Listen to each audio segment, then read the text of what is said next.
Okay, welcome back, ladies and gentlemen. It is again Good Friday to you, and for those residents of Westmoreland County in Pennsylvania, we are green, baby. Now, what does that mean? Well, if you read the yellow and you read the green, it's different, but it's not that different. But anyway, progress is progress. We're not seeing the upticks. We're not seeing the numbers. We're seeing moving towards herd immunity. This is good stuff. Health, hope, and healing is our thing. We talked last time about ripping off the Band-Aid, and it's really kind of cool. You can hashtag rip off the Band-Aid, and there's a lot of that stuff going around right now. Listen, there's a lot of stuff going on in our country, guys, more than COVID-19, more than health and wellness. There's a lot of stuff going on. So understand that this video's purpose is to talk about health, hope, and healing from just a person-to-person situation, but it also spills out into society in general. So understand that there is right now in our country what I would call the fear train. And I want you to just let that soak and simmer in for a minute and think about what that means. There is, back in the 1960s, there was the peace train. And some of that music is iconic in our societal, cultural, historical, what have you. But I want you to think about what it's like to be on a fear train. And I'm inviting you as an individual and as your family and as your sphere of influence, which is they say about 200 people, to just take a step off the fear train. We have got to get back to normal. Whatever that normal is going to look like, we know it's going to be different. But I need us to think about what this fear train looks like and hop off the fear train. We talked last time about ripping off the Band-Aid. There's a lot of stuff going. There's a lot of Band-Aids being ripped off of a lot of things right now in our country. And we can't be afraid of that process. We can't be afraid of actual healing. I had a conversation with a gentleman this morning about he had a spike that was driven into his ankle. And then it healed over, and then he was actually sitting in church, and one of his brothers kicked that thing that had all this built up, a whole huge thing of pus in there. And right now, we have that sort of a wound that's festering, that's pussy, that the pus is coming out, and it stinks, and it's not nice, but it's all part of the process of healing. There's only so much, so it's the difference between expressing health and life and vitality, and then suppressing symptoms, life and health are two things I want to talk about today. So expression versus suppression. Suppression, think you have a headache and you just take drugs. Expression is you've had a rough relationship with your dad, and you finally have that heart-to-heart, and you get down to the bottom of your issues, and then you have relationship harmony after that. So just think about suppression, expression, two different things I want to talk about. Hop off the fear train. We talked about there's no such thing as safety. And guys, everything is a calculated risk. I think it was Bilbo Baggins who said that it's a dangerous thing to just walk out your door on a great journey. You know, every journey starts with the first step, and it's dangerous to walk out your door. So think about how many times you've gotten in a car during this COVID-19 crisis or pandemic, and think about how it was actually much more dangerous for you to get in your car and drive away, much more dangerous than for you to be in contact with COVID-19. So understand that I want to talk to you guys about the difference between safety and a calculated risk. And you'll hear this in different places, but everything that we do is a calculated risk. There's no such thing as safety. And that calculated risk comes in terms of what can we do. Did you know this? Interesting statistic. We are the highest per capita spending on pharmaceuticals per capita, like annually. For 330 million Americans, we spend the most per person annually. It's it's over $1,200 per person on pharmaceutical drugs. Guess where we are on the world's life of countries? Where do we fit in where we for life expectancy? I'll give you a hint. It's not in the top many. We're 46th in the world for life expectancy. Understand that everything, all figures lie and liars figure, right? And then the epidemics with, well, we have a high suicide rate that drives down numbers, and we also have the drug overdoses as well, which are really high in this country. That drives down numbers as well. But understand, we spend more money on drugs, and we're 46th in the world. It's crazy. We also have over 100,000 people that die every year in this country from prescription drugs when they're diagnosed properly, they're medicated properly, meaning that pharmacy didn't screw up. Like when everything is done perfectly right, we kill over 100,000 people every year with prescription drugs. And that's not a new normal, that's an old normal. So we talked about a new normal and what that looks like, but so understand this. Over 100,000 people die every year, not from the flu, not from COVID-19 or COVID-20 or COVID-21 or whatever the case may be, bird flu, H1N1. That's from just medications that's done by the book. We lose over 100,000 people every year, according to the Journal of the American Medical Association and New England Journal. These are old statistics, and it's never been disputed. Choking on food, the difference between a biome and a viome. Are you familiar with the terms biome? We have a microbiome in our gut. These are the probiotics that you take. We also have a biome on our skin, mostly Staphylococcus bacteria. We also have a viome, that's with a V. These are the viruses that normally live on us and in us.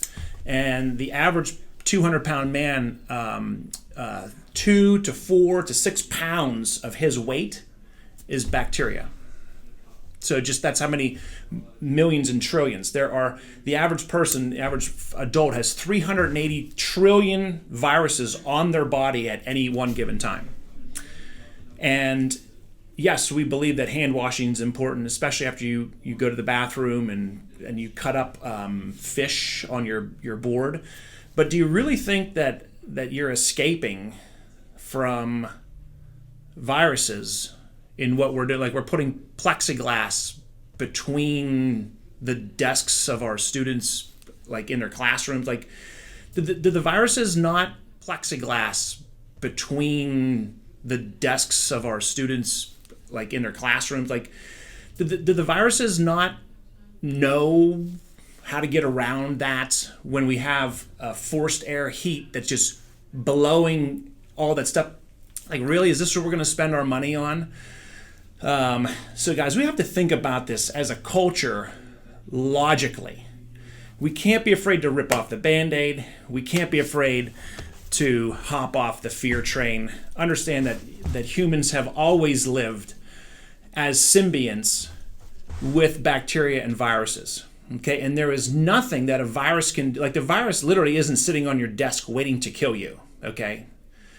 We know who the highest risk patients are. If you have a normally functioning immune system, there is no virus that can beat you, okay? So we have to ask the question, what is wrong with that host? We need to focus on the host more than the thing. Because this, focusing here, gives me power.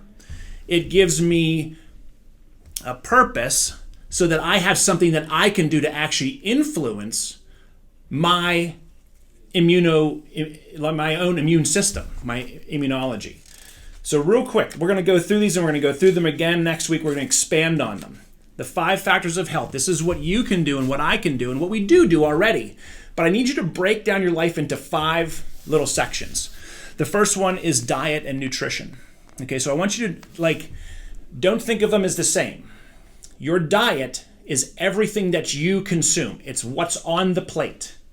Nutrition is the process by which the stuff on the plate gets turned into you. See, millions of your cells die every day.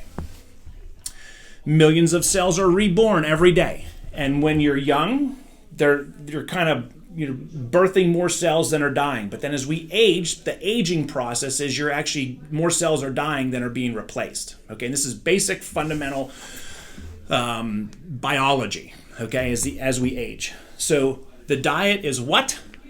the stuff on the plate, the stuff in your shopping cart, the choices that you make is your diet.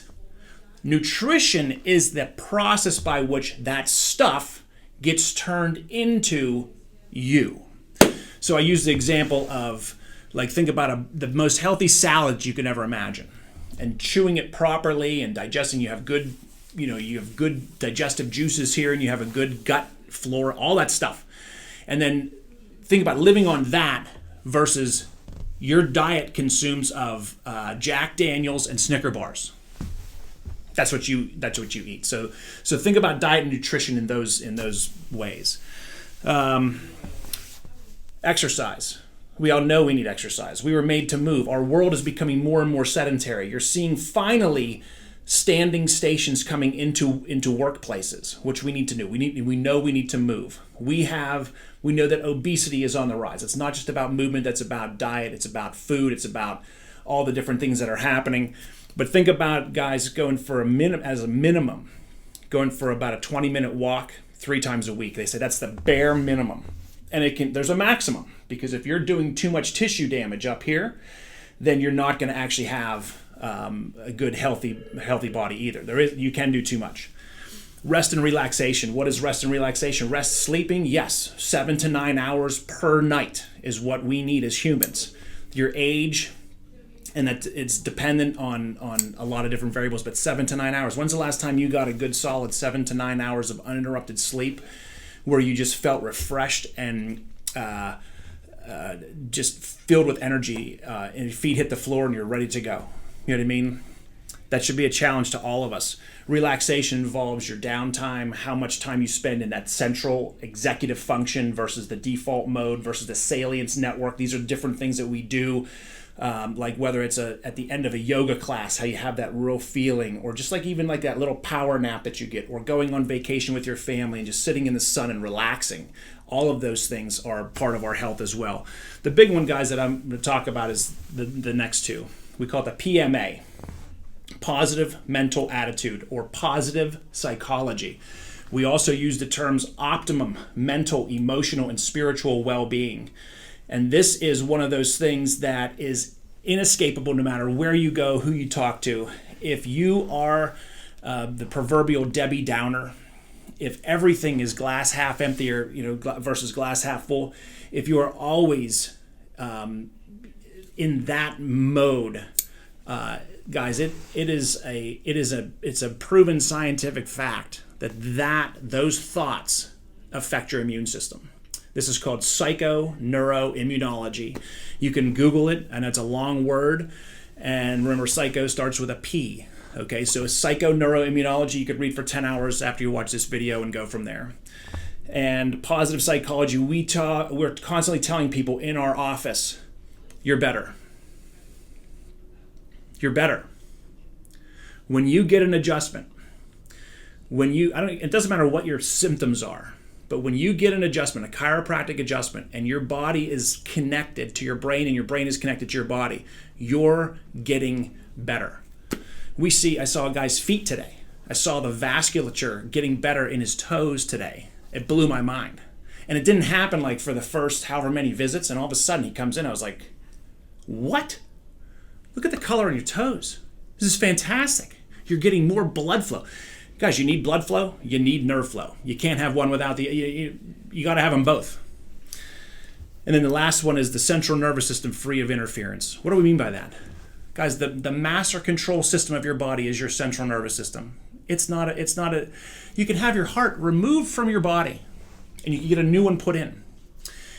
They've done it with pigs' hearts. They've done it with the Jarvik 7 with a mechanical heart. They do it with now donors. You can get your lungs cut out of your body and get a new set of lungs. You can get a new kidney. You can get kidneys, liver, pancreas.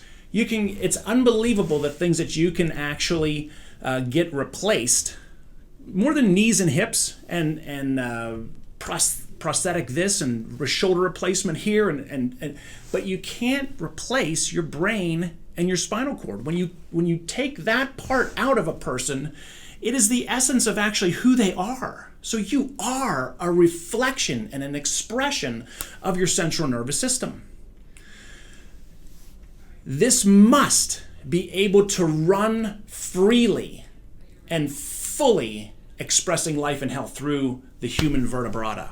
Okay, so when you have a subluxation or a misalignment, and we talked about the other day, what does an orthopedic surgeon do? They find a person that has this pain and numbness going down their leg, and they do an MRI, and they find a disc, and they find some arthritic spurs growing, osteophytes they call them in there, and that spur is growing off the bone. It's actually hitting the nerve. And you ask the orthopedic or a neurosurgeon, what's that do to the sciatic nerve or to even bowel and bladder function or other functions down there? And they'll say, oh yeah, that's devastating. So what do? They go in surgically and they remove the piece of disc. They'll cut off the disc. They'll shave off with like a little Dremel tool that osteophyte or that spur, and the nerve can then work again, and then function is restored to that body part. Maybe not 100%, but it's restored. Guys, that's a subluxation. Chiropractors are non-surgical neurosurgeons. Like, it's what we do every single day with every single patient here is fine-tune the system that is running you. You cannot operate your health, your digestion, the other functions of your body without a nervous system that's functioning properly. And every time a chiropractor puts his or her hands on you, they are working to maximize function at some level, whether it's a knee or a hip or a this or that or the other thing. But the most important thing that we do, guys, is take care of the brainstem and make sure that the brain is connected to the body and the body is connected to the brain. So as we go through this, think about your health simply. Am I getting enough rest and relaxation? What is my diet and nutritional process like? If you need help, this is huge, guys. If your diet and you have leaky gut syndrome, or you've been on too many antibiotics over your lifetime, that needs to be fixed. You can't be healthy. You go right down the line. Am I getting enough rest? Do I have a good diet, and is my nutritional process up to speed? Do I get adequate exercise? What's my positive mental attitude or my emotional, mental, and spiritual well-being like? And when's the last time I got adjusted? Is my brain able to communicate with my body, and is my body able to communicate with my brain? That's my thought for today. Understand this. It's Friday. It's been a great week here at Ewers Pacific Chiropractic. Dr. Mario's getting busier. We hope to have more videos like this coming. I'm sorry, again, this is a long one. We're going to try to keep them shorter. So hopefully if you made it this far, God bless you. I love you. And I'll see you next Friday. Thank you so much.